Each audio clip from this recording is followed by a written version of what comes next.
Hey, it's Ben from Alternate Experiences here. So, we get a lot of inquiries where they're not really sure how much a team building activity should cost. They're not sure how expensive it should be, what should be the budget per head. So, I just wanted to give you a bit of an idea of the factors that can influence the cost of a team building activity.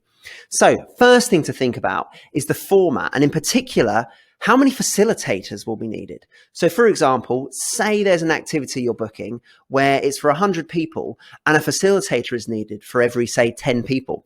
That's a lot of facilitators, and that is going to come at a bit of a cost. So that generally makes the team building activity a bit more expensive.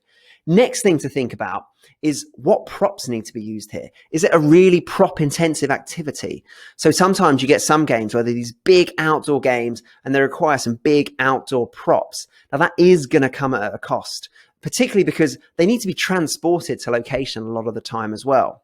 Now that leads me nicely onto the third factor, which is of course logistics. Now one of the logistical challenges is, do they need to come to you? Are you hiring a venue and they need to travel to your venue? Or even if they're hosting you, there'll be a cost attached to that for that space.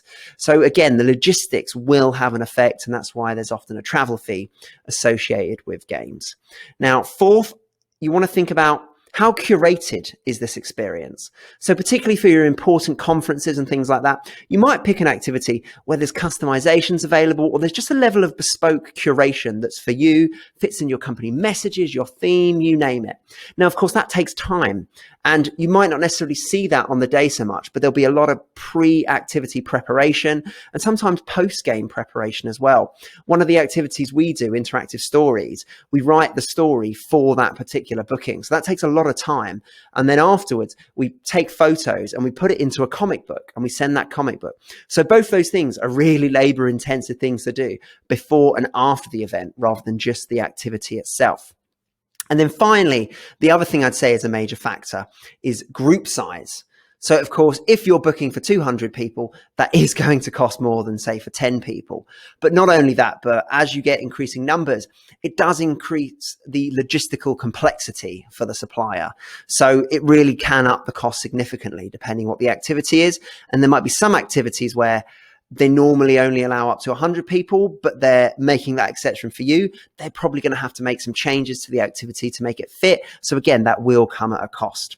So those are some of the factors that can influence the cost of a team building activity. There will be more, but those are some of the key ones. Now, what I would say is, particularly for a face-to-face activity, generally you will need a budget of maybe 20, 30 pounds per head, if not more than that.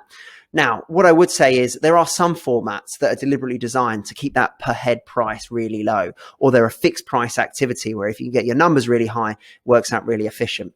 So things like bingo games can work well for this, where you can get loads and loads and loads of people playing, and the kind of overheads for the supplier don't change too much necessarily.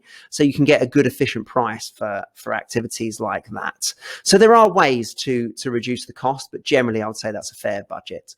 Virtual activities can cost a little less, although these days there's a lot of thought and planning that can go into the technical side of it to make sure that all runs smoothly. So it's not always the case that virtual activities are cheaper. So hopefully that's helpful and gives you a bit of an idea of the kind of budget that you might need for a team building activity.